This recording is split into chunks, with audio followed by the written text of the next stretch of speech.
Happy 2025, Maniacs. Welcome back to the channel. I hope your year's off to a killer start. Thank you for tuning in once again. So today, I'm going to give you my top 5 horror movies of 2024. And let's face it, I'm a big horror fan. All of my favorite movies are horror movies. I like comedies a lot, and other movies as well too, especially thrillers kind of fall, borderline with horror sometimes. But for the most part, it's all horror with this guy. So I'm not going to get too in depth with these movies. If you're interested to know more about the movies themselves, I highly recommend you go check them out. I do have a few reviews for the ones that are in this list, so you can always check those out. It helps the channel out. We definitely appreciate it. But to get going, let's start with number 5, Late Night with the Devil. This one stars David Dastmalchian, and he does a fantastic job in this.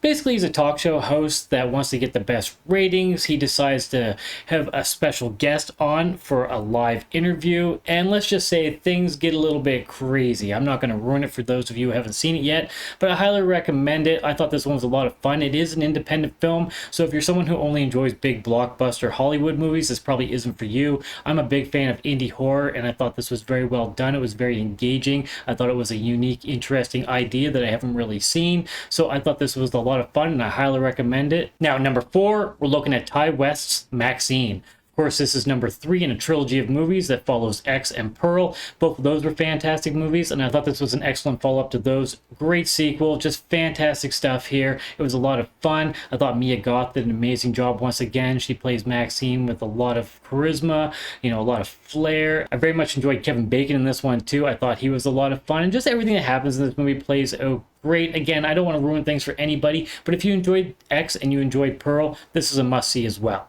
Now, coming up to number 3, we're looking at Michael Levy's Stream. Now, I think it was a given that this was going to be one of my favorites. I'm a big fan of the Fuzz and the Lens team. These guys are making the movies that I wish I was making, but of course, I don't have those resources. I just love what they're doing. They're pushing limits. They're doing great independent horror stuff that just really grabs my attention. I find interesting. Now, I have an interest in filmmaking, so I probably look at these movies a little bit differently and probably have a little bit of bias. Again, I'm a fan of this team. I like the way they do things. They seem like wonderful people. No, I've never met them, but just based off of my interactions with them online, they seem very genuinely humble and thankful for all the support that they get, and I just love what they're doing.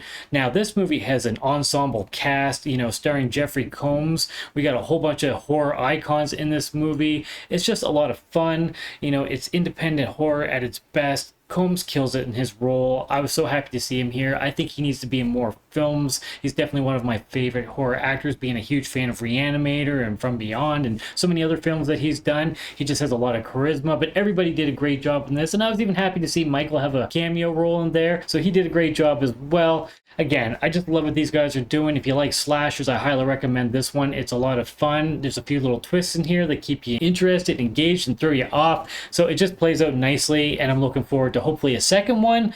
I think if this one did well enough, they're definitely going to pursue that avenue, and it does sound like that is the case, but I'm really not sure how successful this film was. It had a very limited release in theaters that I was lucky enough to see, but if you want to know more about this film, I did do a review for it, so I highly recommend you go check that out. But yeah, this was absolutely excellent, and I look forward to more from this team always. Now, at number 2, and I'm going to assume that this was probably a lot of people's favorite movie of the year, and if it wasn't for one specific movie that I'm going to get into next, this definitely would have been my favorite. The Substance. This movie was hard-hitting. It was very well done. I love the direction in this.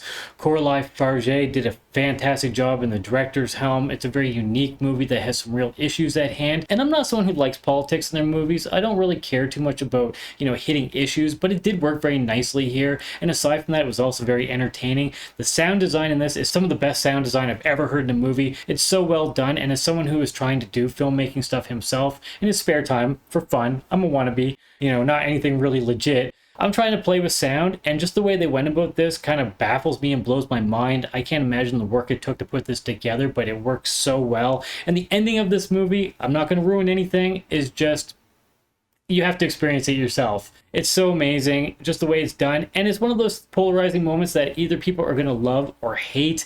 I absolutely loved it. It felt original and fresh. I'm not someone who really likes overly sexual movies. I just think it's kind of unnecessary, but it does suit in this movie. So the first time I watched it, I kind of found myself rolling my eyes a few times, but I think that was the point. They definitely hit the marks for what they were trying to do. So it definitely suited. And upon second viewing, it really just felt like, yeah, this had to be there. I think they did a fantastic job here. Very unique movie. It's definitely a must-see for any horror fan. And now, yes, I'm sure you can guess what my favorite movie of 2024 was. It shouldn't take much to figure this out. And if you by chance follow me on Instagram or pay any attention to me on this channel, you absolutely know what it is. And of course, that is Damien Leone's Terrifier 3. You all know that I'm a huge fan of Art the Clown. I love the Terrifier movies. I would dare say maybe a little bit obsessed. Again, if you check out my Instagram, you'll see that I dress up like Art a lot. I do a lot of photos based around that. It's been a fun year. I definitely had a Terrifier Christmas. I don't know about you guys, but this movie was so much fun. Of course, the worst part about this is the wait. We all know there's a Terrifier 4, and damn it, I don't want to wait 2 years. I need some answers, people. But yeah, I love this movie from start to finish. Art the Clown is so much fun. This movie is absolutely visceral and brutal. It has a lot of funny moments, though, amongst all that brutality, and that's why these movies work. You know, you get these moments of intensity that probably makes a lot of people just shudder and probably can't stand to look at it, but then you have these silly moments with Art where he's so likable and charismatic, so it just kind of pulls you back and brings levity to the movie, and it's a nice offset from that brutal violence. But I love practical gore. Again, I mean, hey, I'm GoreCore. That's for a reason. I love blood and guts. Not in real life, but in movies, absolutely. The more over the top and insane you can make it, the more I'm probably going to enjoy it. I've never watched a movie and said, hey, that was way too much. I don't think that happens. The only thing that bothers me in movies is real death. I've seen a few movies that had real life animal kills, and I don't like that at all. I will turn my head from that stuff. But when I know something is fake, you can go as crazy as you want, because again, I know it's fake. It's all about just doing amazing special effects. So as a creative artistry, I can definitely appreciate that. So I'm sure some people can say, oh, why can't you be creative in other ways? Well, you know, I've got a dark sense of humor. I like evil stuff, at least in theory, and when I see it on the screen. So I just think it's fun. We all like different stuff. Again, it's subjective. Again, it's an art form, so we all have our own opinions, and we all like things for different reasons. So again, take this all with a grain of salt, purely my opinion. I think Damien Leone killed it on this one. I will admit, when I went to go see Terrifier 3, I was expecting something slightly different, and I felt a little jarred coming out of it on my initial viewing. But I did see Terrifier 3 5 times in theaters, the last time being its Christmas re-release, which had a little bit of behind-the-scenes stuff for the making of documentary they're doing for Terrifier 3, which I'm definitely looking forward to. I think if you're a fan of Terrifier 1 and 2, there's no way you probably won't enjoy 3. I think the biggest problem with this movie is probably all the hype that came behind it. I mean, it became the #1 movie, which is insane.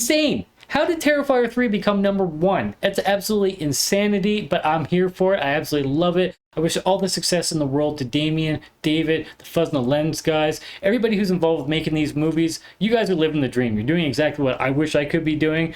So I just think this is fantastic. You guys have brought practical effects back to the forefront. And this time around, we didn't have Damien doing the effects. We had another team, Christian Tinsley and some other guys, and that who did a wonderful job.